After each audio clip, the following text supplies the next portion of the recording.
अस्सलामु अलैकुम मुअज़्ज़ज़ ख़वातीन व हज़रात, इस तरह की प्यारी प्यारी वीडियो देखने के लिए हमारे चैनल को सब्सक्राइब करें और बेल के आइकॉन को दबाएं ताकि आपको हमारी वीडियो सबसे पहले मिलती रहे।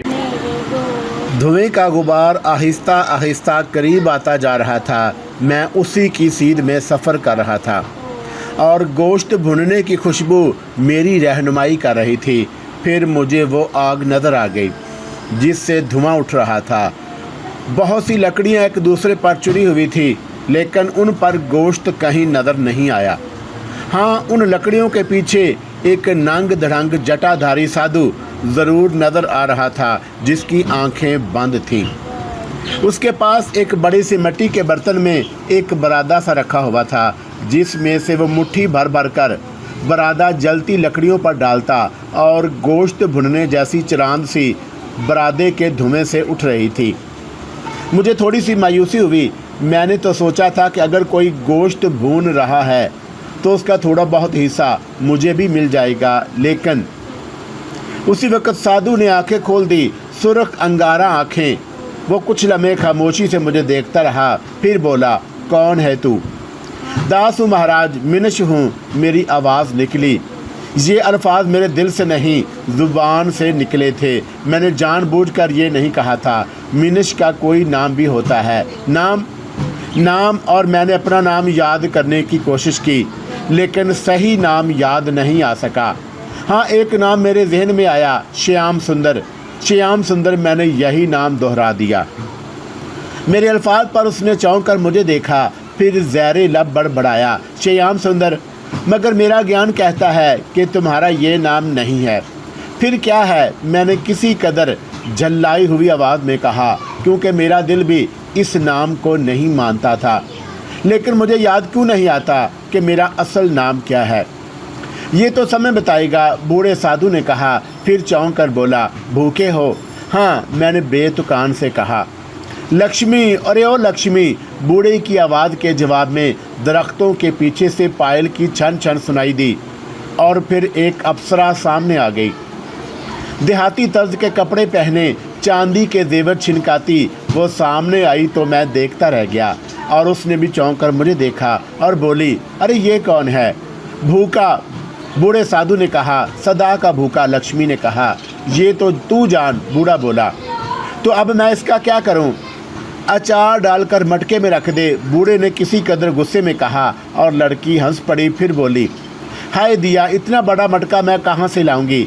चल रे, कोशिश करती हूँ कि कोई बड़ा सा मटका मिल जाए तो तुझे उसमें ठोंस दूँ, उसने कहा और हंस पड़ी।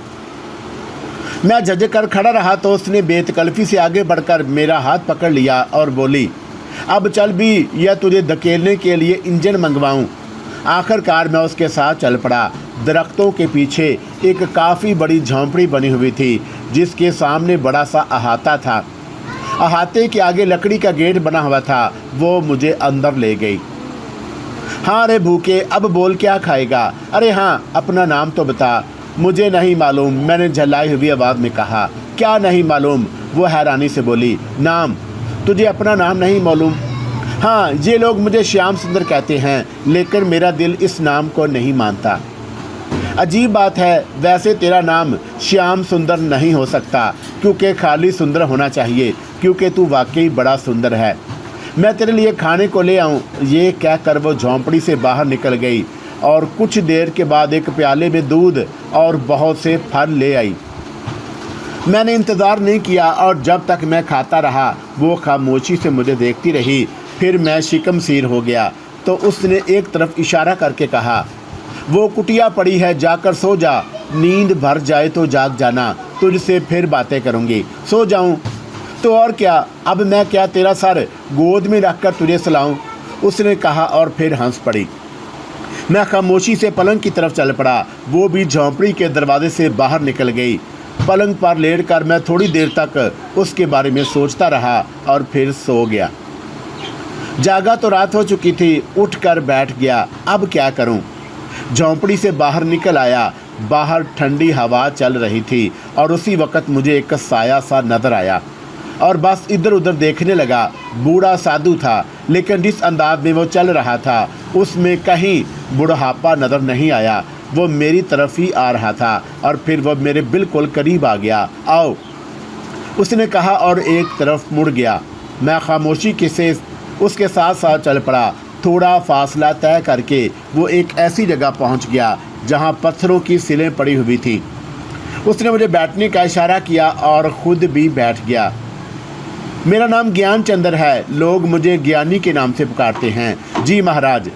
लक्ष्मी कहती है कि उसने तुम्हारा नाम सुंदर रख दिया है। जी, यही नाम अच्छा है, तुम्हें एतराज़ तो नहीं? नहीं सुंदर, तुमसे कुछ बातें करना चाहता हूँ। ज़रूर ज्ञानी जी। तुम खुद को भूल गए हो और भटकते फिर रहे हो, लेकिन ये कोई नई बात नहीं। इस समय सारा संसार खुद को भूल गया है और भटकता फिर रहा है। रिश्ते नाते अपने कहाँ रह गए हैं? सिर्फ एक नाम है जिसे अब निभाया भी नहीं जाता। कोई किसी का नहीं है, सब अपने लिए जी रहे हैं। इसलिए सुंदर मनुष्य को संसार से समझौता करना चाहिए। जितना भी जीवन है अपने लिए जियो। और मेरी बातें समझ में आ रही हैं? जी ज्ञान जी। लेकिन एक चीज़ ऐसी है जो तुम्हारे जीवन के लिए बहुत ज़रूरी है। क्या? मेरे मुंह से बेअख्तियार निकला। शक्ति, महाशक्ति, ताकत। अगर तुम ताकतवर हो तो समझ लो संसार तुम्हारे चरणों में है।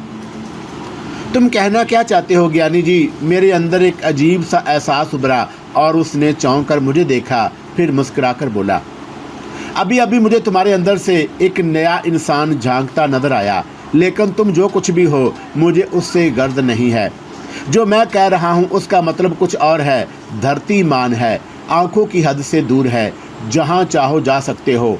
लेकिन जीवन में अगर कहीं से सुक्षा मिल जाए तो उस पर गौर ज़रूर करना चाहिए। मैंने तुम्हें शक्ति के बारे में बताया। अगर तुम चाहो तो मैं तुम्हारी उस रास्ते पर रहनुमाई कर सकता हूँ। वो कैसे? दुर्गा भक्ति करके दुर्गा देवी के चरणों में सर झुका दो और उसके आशीर्वाद में आकर तुम्हें बहुत कुछ मिल सकता है। ये कैसे कहा जा सकता है? मैंने पूछा। मेरे साथ रहकर। मैं मन्नत गंगोत्री दुर्गा दास हूँ। दुर्गा माई ने मुझे बहुत कुछ दिया और तुम मेरा जो ये रूप देख रहे हो वो असली नहीं है। असली नहीं है? मैंने हैरत से कहा। हाँ, मेरे बहुत से रूप देखोगे तुम। ये मेरी ज्ञान शक्ति है। अब आखिरी बात बता दो, लेकिन खूब सोच समझ कर बोलो। शक्ति हासिल करोगे? मैंने कुछ देर सोचा। कानों में एक बारीक सी आवाज़ आ रही थी।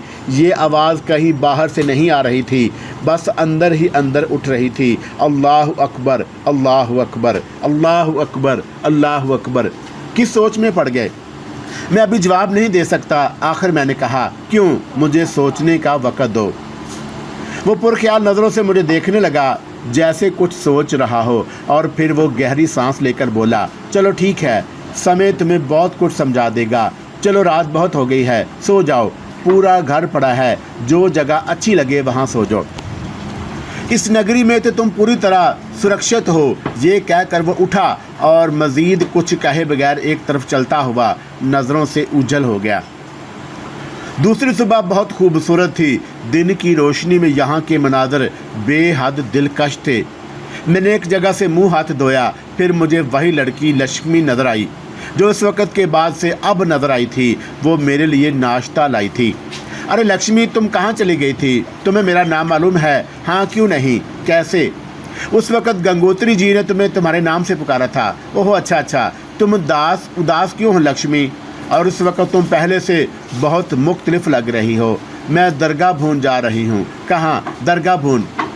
दुर्गा देवी के मंदिर। अब मुझे वहीं रहना होगा, लक्ष्मी ने उदासी से कहा। और मुझे ना खुशी हुई ना अफसोस। उससे एक ही बार मुलाकात हुई थी और कुछ देर के बाद वो चली गई। लेकिन थोड़ी देर के बाद दोबारा मेरे पास आई और उसके हाथों में एक लिबास था।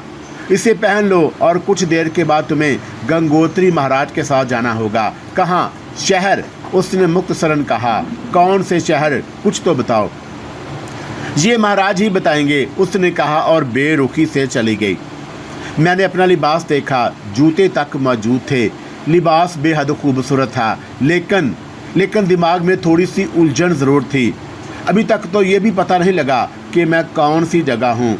ये सिर्फ एक गैर इबाद इलाके का साहल है या कोई आबादी। बाहर तो दूर तक बस जंगल ही जंगल नज़र आता है, खैर जो कुछ भी था, अभी तक मुझे कोई तकलीफ नहीं हुई थी। मैंने गर्दन झटकी और फिर एक तरफ चल पड़ा। लिबास मेरे बदन पर बिल्कुल फिट था, जूते भी मुकम्मल मेरे साइज के थे।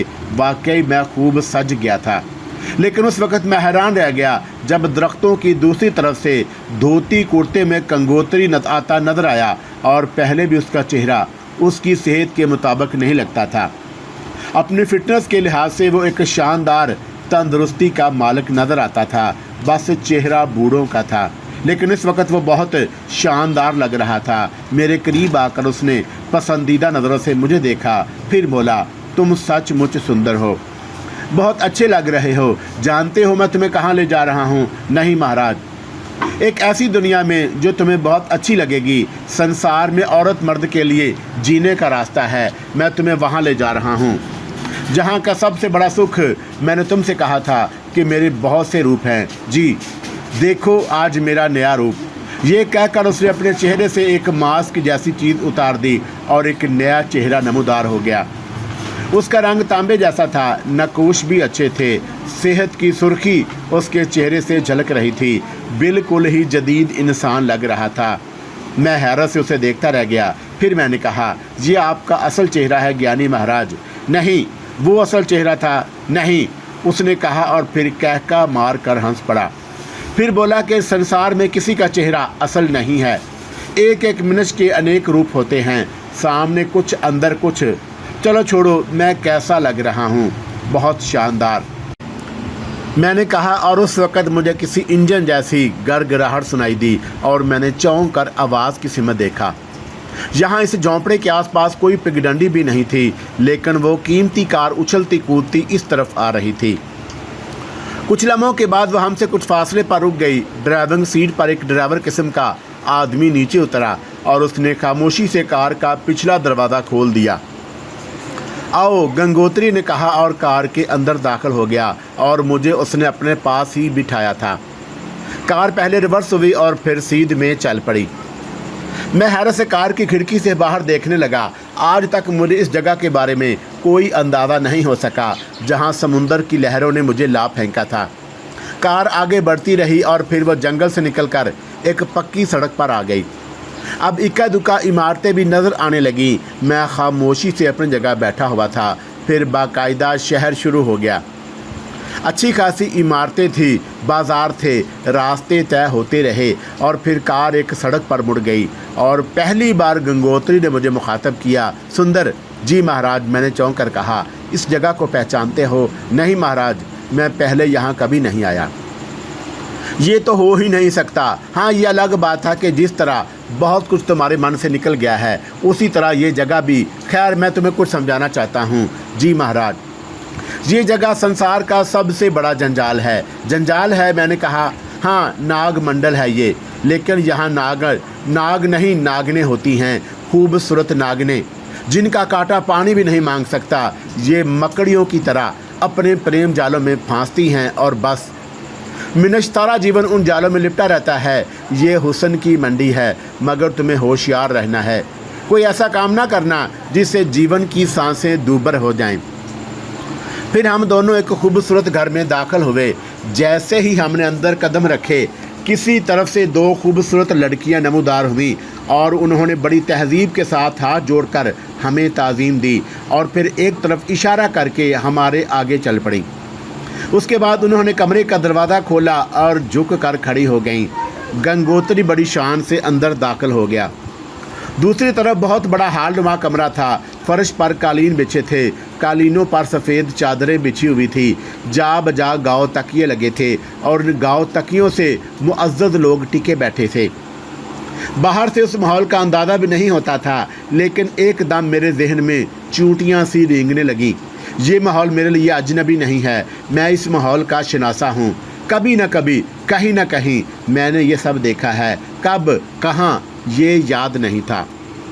हाल के दरमियान एक खूबसूरत लड़की रक्स कर रही थी। साज वाले साज बजा रहे थे।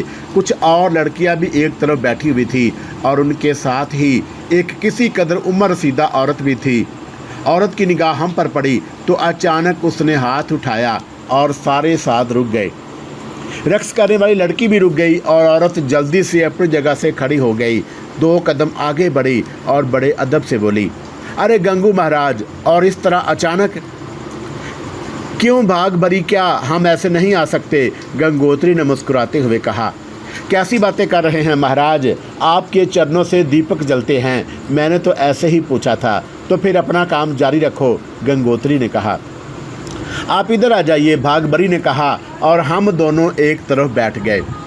भागभरी ने इशारा किया, सादिंदों ने फिर से साल छेड़ दिए और रक्स दोबारा जारी हो गया। अलबत्ता एक बात मैंने महसूस की थी कि वहाँ बैठी तमाम लड़कियाँ बड़े गौर से मुझे देख रही थी, पता नहीं क्यों, और मुझे एक अजीब सी झिझक का एहसास हुआ। भागभरी गंगोत्री से राज़ो न्याज कर रही थी और फिर उसने मेरी तरफ इशारा करके गंगोत्री से कहा, ये कौन है? इनसे परिचय नहीं हुआ। श्याम सुंदर। सचमुच श्याम सुंदर हैं, पर इनका नाम क्या है? सुंदर कह सकती हो, पर एक बात कहें? हाँ ज़रूर। बड़ी बड़ी मरती होंगी इन पर, ये तो मालूम नहीं, आप क्या जाने क्यों? पता नहीं कितने दिलों पर राज करते हों। भागभरी ने भूखी नज़रों से मुझे देखते हुए कहा और इतने में रक्स करने वाली लड़की मेरे करीब आ गई और 2 जानू बैठ गई। तब मैंने उसे करीब से देखा। बहुत खूबसूरत थी, सफ़ेद रंग, बड़ी बड़ी आँखें, हसीन मुस्कुराहट। उधर गंगोत्री ने भागभरी के कानों में कुछ कहा और भागभरी ने गर्दन हिला दी। चंद ही लम्हों के बाद एक और लड़की अंदर से निकल कर आई। ये पहली लड़की से भी ज़्यादा खूबसूरत थी और वो भी मेरे सामने आ बैठी और मुझे देखने लगी। मुझे बेहद अजीब लग रहा था। सुनिए, और दूसरी लड़की की मुतरन्नम आवाज़ उभरी। जी, मेरे मुंह से निकला। बुरी लग रही हूँ मैं? जी, मैं हैरत से बोला। मैं आपको अच्छी नहीं लगी? मैं क्या बताऊँ, मैंने अहमकों की तरह कहा। बता दीजिए ना, वो बड़ी अदा से बोली और जहन में एक हवस उठी। क्या मैं इसके अल्फाज का मफहूम नहीं समझ रहा? क्या मैं उस माहौल को नहीं समझ रहा? इतनी मासूम नहीं हूँ, लेकिन, और इस लेकिन से आगे दिमाग बंद था। बता दीजिए, उसने फिर कहा और मैं संभल गया। आप बहुत अच्छी हैं, मैंने कहा और चोर नज़रों से गंगोत्री को देखा, मगर वो हमारी तरफ मतवज्जा नहीं था। शुक्रिया। आपका नाम क्या है? सुंदर। यही होना भी चाहिए, वो बोली। क्यों? इसलिए कि आप वाकई बहुत सुंदर हैं। मेरा नाम नहीं पूछोगे? बताइए। सोनम, उसने कहा और फिर बोली, आप कुछ बहके से हैं, पता नहीं, पहले यहाँ नहीं आए? नहीं, मैं पहली बार आया हूँ। मेरा मतलब है कि इस जैसी किसी दूसरी जगह नहीं। सच बोल रहे हैं? हाँ।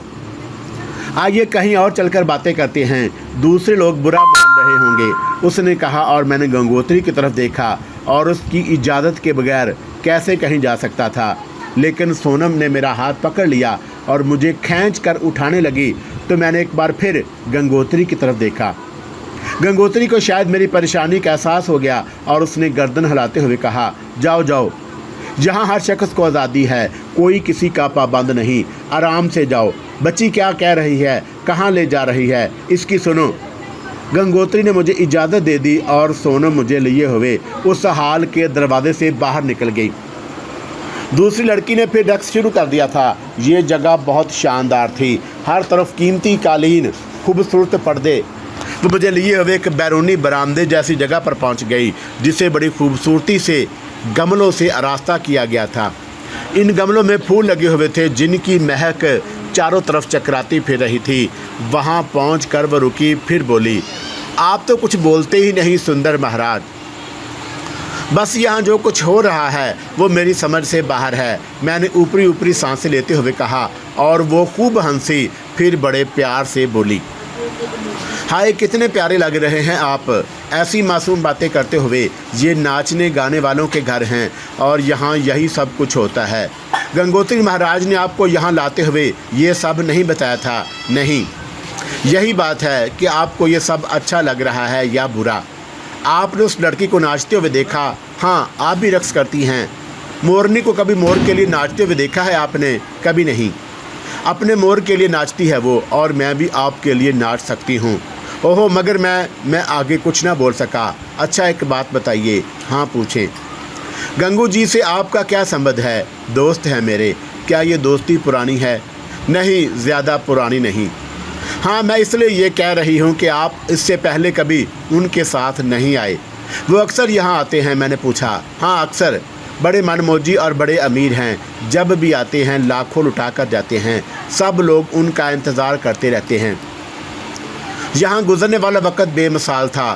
सोनम ने मुझे बहुत मुतासर किया था। गंगोत्री भी सारी रात वहाँ रुका था। दूसरी सुबह भागबरी ने हमें बेहतरीन नाश्ता कराया। जब हम यहाँ से वापस चले तो मैंने सोनम की आंखों में आंसू देखे। रास्ते में गंगोत्री ने कोई बात नहीं की। हम वापस अपने ठिकाने पर आ गए। यहाँ आकर गंगोत्री ने अपना रूप बदल लिया था। झोंपड़ी में अब किसी का वजूद नहीं था। रात को कहीं जाकर गंगोत्री ने मुझसे मुलाकात की। हम दोनों एक दरख्त के नीचे बड़ी चारपाई पर बैठ गए। गंगोत्री ने आहिस्ता से कहा, सुंदर।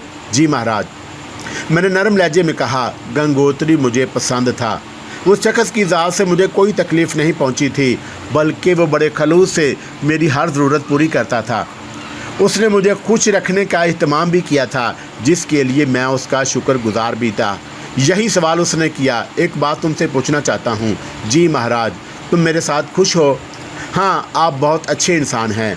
मैं तुम्हारा गुरु भी हूँ, लेकिन गलत मत समझना। मैंने अभी तक तुम्हें कोई शिक्षा नहीं दी, परंतु मैं एक दोस्त, एक गुरु बनना चाहता हूँ तुम्हारे लिए। मुझे एतराज़ नहीं। असल में मैं तुम्हें एक बड़ी शक्तिमान देखना चाहता हूँ। मैं आपका एहसान मानता हूँ।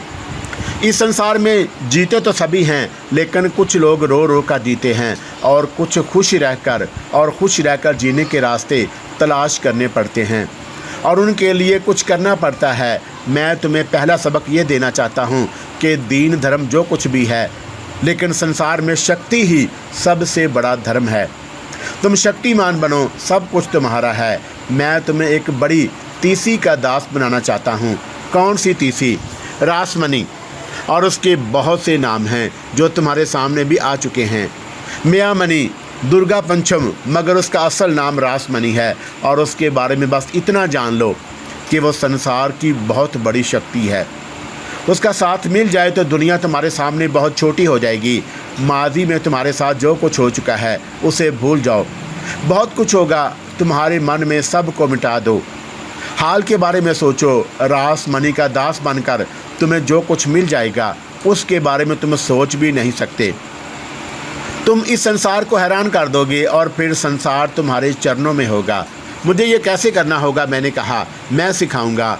गुरु जो कह रहा है खुद को तुम्हारा। कल रात से हम अपना काम शुरू करेंगे। रात से? हाँ, तुमने आकाश पर सितारों के खेत देखे होंगे।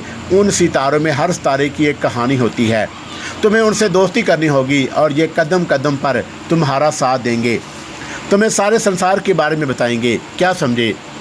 ये तो बहुत अजीब होगा। हाँ, बहुत अजीब, लेकिन इतना दिलचस्प कि तुम्हें और कुछ सोचने की ज़रूरत ही नहीं रहेगी, उसने कहा। और मेरी अपनी तो कोई कुव्वत फैसला नहीं दे रही थी। ज्ञानी मेरा उस्ताद बना हुआ था। दिन ज़्यादातर आराम करके गुजरता। हाँ, हमारी रात जागती थी। हर रात हम खुले आसमान के नीचे होते और ज्ञानी मुझे एक एक सितारे के बारे में बताता। वाकई ये अनोखा खेल था। एक रात ज्ञानी ने अपने बारे में बताया कि रासमणी बहुत बड़ी शक्ति है और मैंने भी बड़े रूप अपनाए हैं कि ना जाने कभी कैसी मंजिलों से गुजरा हूँ। फिर मैंने रासमणी के चरणों में जगह पाई। मेरे अनेक रूप में अभी तुमने मेरे बस 2 रूप देखे हैं। 2 रूप? मैंने सवाल किया। हाँ, एक ये, दूसरा वो जब हम भागबरी के पास गए थे। आपके और भी रूप हैं? बहुत से। मगर मुझे कैसे मालूम होगा? मैंने कहा। क्या? कि मैं आपको किसी और रूप में कैसे पहचानूंगा? पहचान लोगे, पहले सितारों को पहचानो, उसने कहा और मैं खामोश हो गया। लेकिन फिर एक दिन उसने वही रूप दोबारा बदल लिया जिसमें एक दिन वह मुझे शहर ले गया था और उसकी सारी बातें पर इसरार थीं। कौन कौन लोग उससे मुंसलिक थे ये मैं आज तक नहीं जान सका। वो कार कहाँ से आती थी, वो ड्राइवर कौन था, और मैं उसके बारे में कुछ भी नहीं जान सका था, लेकिन उसके साथ लुत्फ़ आ रहा था। काफ़ी दिन के बाद हम शहर आए। ज्ञानी गंगोत्री मुझे लेकर एक होटल में जा पहुंचा। उसने कहा कि वो लड़की जिसके साथ तुमने रात बिताई थी कैसी थी? सोनम, मैंने सवाल किया। आहा, तुम्हें उसका नाम याद है? हाँ। कैसी थी वो? जैसी लड़कियां होती हैं। और उसके बाद तुम्हें याद नहीं आई? बहुत याद आई। तुमने कभी उसके पास दोबारा जाने की ख्वाहिश नहीं की। उसकी वजह थी। वो क्या? वो दिलचस्पी से बोला। मैंने आपसे वादा किया था ज्ञानी महाराज मैंने कहा था कि जो कुछ करूँगा आपकी मर्ज़ी से करूँगा। आप अगर मुझे वहाँ ले जाना पसंद करते तो ठीक है, वरना नहीं। साफ ज़ाहिर हो रहा था कि वो मेरी बात से बहुत खुश हुआ है। काफ़ी देर तक वो खामोश रहा, फिर अचानक बोला, इस मनुष्य को देख रहे हो? कौन? वो जो बायसिमत मेज़ पर बैठा है, इसे गौर से देखो। और मैंने उसकी हदायत पर उसे देखा। अच्छी हसीयत का आदमी मालूम होता था। शानदार सूट में मलबूस था, हाथों में हीरों की बेशकीमत अंगूठियां पहनी हुई थी। मैंने गर्दन हिलाई, फिर बोला, हाँ देख लिया। अपने दोस्तों का इम्तहान लो। कौन से दोस्तों का? मैं हैरत से बोला, सितारों की बात कर रहा हूँ, और इसके भागों के सितारे इसके माथे पर। उन्हें देखकर इसके बारे में बताओ और उसे हैरान कर दो, तुम्हें मज़ा आएगा। मुझे अमल बड़ा दिलचस्प लगा और मैंने उसकी बात मानने का फ़ैसला कर लिया। फिर मैं अपनी जगह से उठकर उस शख्स के पास पहुंच गया और उसने चौंक कर मुझे देखा। आपका थोड़ा सा वक़्त लेना चाहता हूं जनाब, मैंने बड़ी तहसीब से कहा, और उसने चौंक कर मुझे देखा। चेहरे की बनावट से मगरूर आदमी मालूम होता था। फिर उसने तंज़िया लहजे में कहा, भीख मांगने का जदीद तरीका इस्तेमाल कर रहे हो, कहो क्या चाहिए? मैं भीख मांगने नहीं आया, भीख देने आया हूँ। बस दूर से आपको देखा और हैरान रह गया। आप जैसे लोग भी कमाल करते हैं, ऐसे ऐसे रूप बना लेते हैं कि यकीन ना आए, मैंने कहा, और उस शख्स का चेहरा बिगड़ गया। क्या बकवास कर रहे हो? जानते हो मैं कौन हूँ? वो गुर्रा कर बोला, जानता हूँ, तभी तो आपके पास आया हूँ, लेकिन अफसोस आपने अभी तक मुझे बैठने के लिए नहीं कहा। तुम बहुत बड़े फराड मालूम होते हो, ज़रूरत से ज़्यादा चालाक। नहीं जनाब, ये एजाज़ आपको हासिल है, मुझे नहीं। आपके सामने मैं कुछ भी नहीं। आपकी तो 5 उंगलियों से खून टपक रहा है, ज़रा गौर से देखिए, मैंने कहा, और उस पर खातर ख्वाह रद्द अमल हुआ और उसने जल्दी से अपने हाथों की तरफ देखा। फिर बोला, क्या बकवास कर रहे हो? और उसकी आवाज़ में कपकपाहट थी। मैं कुर्सी घसीट कर बैठ गया और मैंने कहा, इन 5 इंसानों का खून जिन्हें आपने कत्ल किया है। और उसका बदन बुरी तरह लर्ज उठा। फिर उसने कहा कि तुम यहाँ से उठते हो या मैं अपना पिस्तौल तुम पर खाली कर दूँ। जवाब में मैं फिर हंस पड़ा। पिस्तौल आपके पास हैं कहाँ? और इस वक्त तो आप एक शरीफ आदमी बने हुए हैं। वैसे आपके हाथों की लकीरों में सिर्फ 5 कत्ल हैं, छठा नहीं, इसलिए मैं महफूज हूँ। तुम आखिर हो कौन? वो काफ़ी मजबूत असाब का मालिक मालूम होता था और उसने बड़ी तेज़ी से खुद को संभाल लिया। और फिर वो मेरी आंखों में देखता हुआ बोला, जासूस? CID? नहीं। फिर क्या मुसीबत हो और क्या चाहते हो? एक शौकिया फ़नकार, ब्लैकमेल करना चाहते हो? थूकता हूँ इस लफ्ज़ पर, बस दिल चाहा कि आपको आपके बारे में बताऊँ। चलो बताओ, वो मुस्कुराकर बोला, और वो वाकई बेहद मजबूत असाब रखता था। पहला कत्ल आपने 12 साल की उम्र में किया था। वो आपका हम उम्र लड़का था, आपका दोस्त था। आप उसे कत्ल करके अपने गांव भाग आए और 8 साल तक भटकते रहे। 20 साल की उम्र में आपकी माँ बाप दोबारा आपसे मिले। गलत तो नहीं कहा मैंने? और उसकी मुस्कुराहट फिर काफूर हो गई। वो फटी फटी आंखों से मुझे देख रहा था और फिर उसके चेहरे पर दरिंदगी उभर आई और वो बोला, क्या तुम समझते हो कि तुम मेरे हाथों से बच सकोगे? छठा कत्ल है ही नहीं तुम्हारे हाथों में। सितारे यही बताते हैं। सितारे? हाँ, मैं सिर्फ एक फ़नकार हूँ। ना मेरा तल्लुक़ पुलिस से है, ना मैं कोई ब्लैकमेलर हूँ। मैं एक सितारा शनास हूँ जो अपने इल्म से सब कुछ बता देता है। तुम कोई जोकर मालूम होते हो और जो कुछ तुम कह रहे हो वो बकवास है। मैंने कभी किसी को कत्ल नहीं किया। और उसने हैजानी लहजे में कहा, दूसरा कत्ल आपने 22 साल की उम्र में किया। ये कत्ल आपने अपने एक रकीब का किया था और वो एक लड़की के सिलसिले में था। उसके ठीक 1 साल के बाद आपने तीसरा कत्ल किया। ये दौलत के असूल के लिए था। बाकी 2 कत्ल भी आपने दौलत के लिए किए और अब शानदार ज़िंदगी गुजार रहे हैं। मैं सचमुच तुम्हें कत्ल कर दूंगा। तुम कौन हो और क्या चाहते हो? वो जिच हो गया। नहीं जनाब, मैं आपको बता चुका हूँ कि छठा कत्ल आप कभी नहीं करेंगे, मैंने मुस्कुराकर कहा। और वहाँ से उठने की कोशिश की तो वह जल्दी से उठा। जल्दी से बोला, अरे बैठो बैठो, कहाँ चले? तुम्हारे आने का मकसद ही मैं नहीं समझा। क्या तुम मुझे सिर्फ ये बताने आए थे कि मैं 5 अफराद का कातिल हूँ? जी बस मेरा इतना ही काम था। मैंने कहा कि हकीकतन मुझे खुद नहीं मालूम था कि गंगोत्री ने मुझे यहाँ क्यों भेजा था और इससे ज़्यादा वो क्या चाहता था। लेकिन उसने कहा, तुम्हें मेरा नाम मालूम है? नहीं, इसकी ज़रूरत नहीं है। मैं तुम जैसे बाकमाल शख्स से दोस्ती करना चाहता हूँ। मेरा नाम जैक्सन है और मैं रेस कोर्स का बादशाह कहलाता हूँ। मेरे पास 20 घोड़े हैं और लोग मेरे पास अपनी तकदीर बनाने आते हैं। मेरा ख्याल था कि तुम भी उन्हीं में से एक हो। नहीं, मुझे अपनी तकदीर खुद बनानी आती है। मैंने कहा, कुछ पियोगे मेरे साथ? नहीं शुक्रिया। अच्छा, मेरा ये कार्ड रख लो, अगर कभी मेरे लायक कोई काम हो तो मुझे ज़रूर मिल लेना।